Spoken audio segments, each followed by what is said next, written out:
ধরুন আপনার ফোনে কোনো ওটিপি আসলো, সেই ওটিপিটা আপনার পাশে বসে থাকা কোনো ব্যক্তি বা কোনো বন্ধু যদি বলে তোর ফোনে কি ওটিপি আসলো আমাকে একটু দে, আপনি কি দেবেন? আপনি কিন্তু সেই ওটিপিটা কাউকে শেয়ার করবেন না। বাট আপনার ফোনে যে সমস্ত ওটিপি আসছে সেই ওটিপি কিন্তু আপনার ফোনের মধ্যে থাকাই অনেকগুলো অ্যাপস কিন্তু দেখতে পাচ্ছে, কারণ আপনি কিন্তু সেই অ্যাপসগুলোকে এসএমএস পড়ার পারমিশন দিয়ে রেখেছেন আপনার ফোনে। সেই জন্যই কিন্তু এই অ্যাপসগুলো আপনার ফোনের এসএমএস দেখতে পাচ্ছে, আর এসএমএস দেখতে পাচ্ছে যখন, সে কিন্তু আপনার ফোনের মধ্যে মধ্যে আসা ওটিপিগুলোও কিন্তু দেখে নিচ্ছে।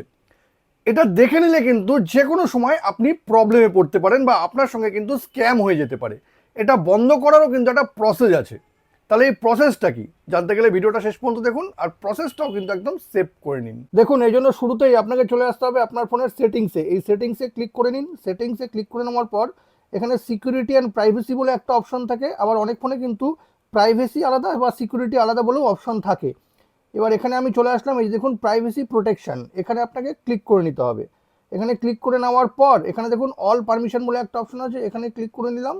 এবার এখানে একটু নিচে চলে আসলেই কিন্তু দেখুন এসএমএস বলে একটা অপশন আছে, এই এসএমএসে ক্লিক করে নিলাম। এবার এসএমএসে ক্লিক করে নেওয়ার সঙ্গে সঙ্গে আমি কোন কোন অ্যাপকে আমার ফোনের এসএমএস পড়ার পারমিশন দিয়ে রেখেছি সেই সব কটা কিন্তু দেখুন দেখাচ্ছে। এই কটা অ্যাপসের কিন্তু পারমিশন আছে, এই কটা অ্যাপসের কিন্তু পারমিশন নেই।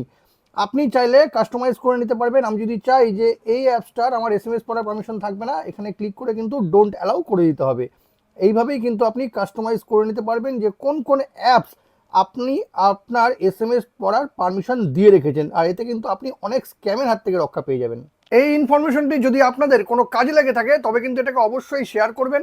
আর এরকম নতুন নতুন ইনফরমেটিভ ভিডিও পেতে প্লিজ সাবস্ক্রাইব আমার চ্যানেল সাবজেক্ট সম্রাটকে। Thank you.